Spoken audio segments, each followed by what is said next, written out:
Now that we know what distributive negotiation is, let's talk about the different strategies you can use to achieve a beneficial agreement.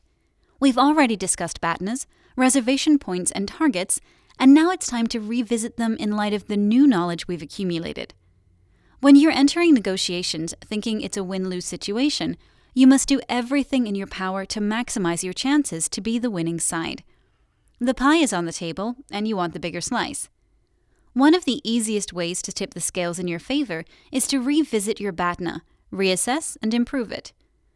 Remember, the BATNA is the objective reality, and your bargaining partner may have managed to estimate what it looks like for you.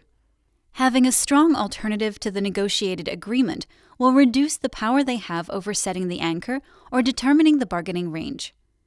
While you're thinking about your BATNA, revisit your reservation point. Do not uncover it during the negotiations.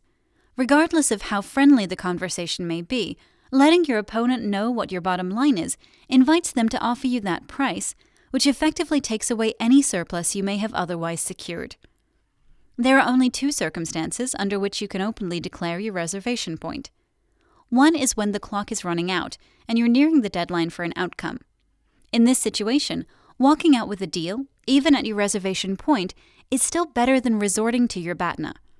And the other is if you have an amazing BATNA and can afford to be aggressive, and you would be happy either if the other side walked or if they offered you something exceeding your reservation point.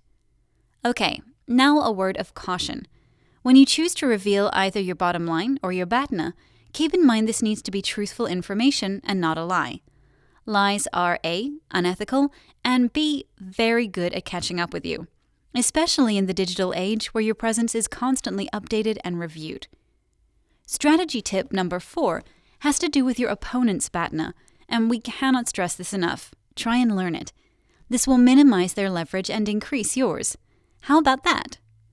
When you're in a win-lose situation, one of the most advantageous things you can do to secure a good chunk of the pie is to make the first offer, but only if you are prepared. Otherwise, you are risking setting the bar either too low or too high. In the first scenario, you may fall victim to the winner's curse. In the second, you may alienate and make the other party hostile. If you manage to make the first offer, it will serve as an anchor point, ensuring you come out of the negotiations with the better deal. Of course, getting this much in return doesn't come cheap. Making the first offer is a difficult task. The offer should be well balanced. It should not insult your bargaining partner or reveal the bargaining space too much. That said, don't ever make an offer structured as a range. One of the main things you're trying to achieve with the first offer is to land it in the bargaining zone. If you succeed, it will act as a guiding star for your opponent, and they will issue a counteroffer with your first offer in mind. You would be orchestrating the negotiations. However, it is important to remember to be patient. Sometimes, the counteroffer will not come as quickly as you expect. Do not change your initial offer with a concession right away. This will signal weakness and will effectively downplay your opening demand. If you're not ready to make the first offer, and instead your bargaining partner opens first, you must counteroffer immediately. This accomplishes two things. It reduces the importance of the initial anchor and makes it known you are open to bargain. Now, when you're making your counteroffer, it's important to use an opening you have planned beforehand, which is not driven by the offer you've just received. The reason why is simple. The goal is to move the focal point of the negotiation away from what was just set as an anchor. Following the anchor defeats the purpose of the counteroffer play. The way to sidestep this danger is to devise your offer in advance, by considering your opponent's BATNA and your initial target. Does that make sense? Excellent. Let's say you have already opened or counteroffered, and you're somewhere in the bargaining range. Because these are distributive negotiations, each party will want to maximize their own share of the pie, which means both of you will end up making concessions. These must also be prepared in advance.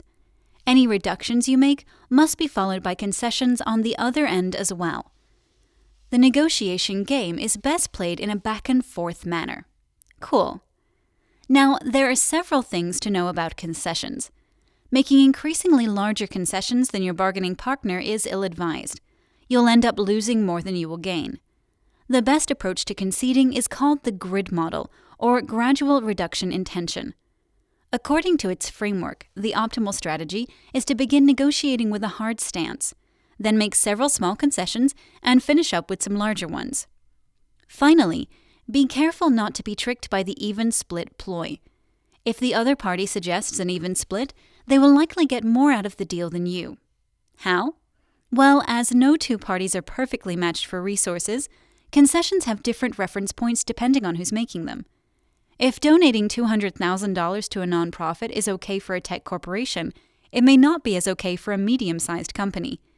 In addition, if your opponent offers at the end of the negotiations, "All right, let's wrap this up and just split the difference," and you accept outright, it will be as if you're agreeing you have been treating them unfairly up until now, or asking too much of them. So now you just want to get what you can and leave the table. When offered the even split, the best line of action would be to agree as a sign of good faith, but also try to change the terms. Ask for something extra, for example.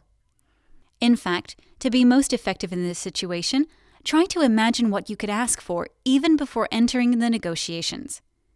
Yes, in case we haven't made this clear until now, the key to becoming a successful negotiator is preparation, preparation, preparation. Okay, we will end this lesson here. Next time, we will talk about an alternative way of negotiating, expansive negotiating, where instead of slicing the pie, we will be trying to make the pie larger.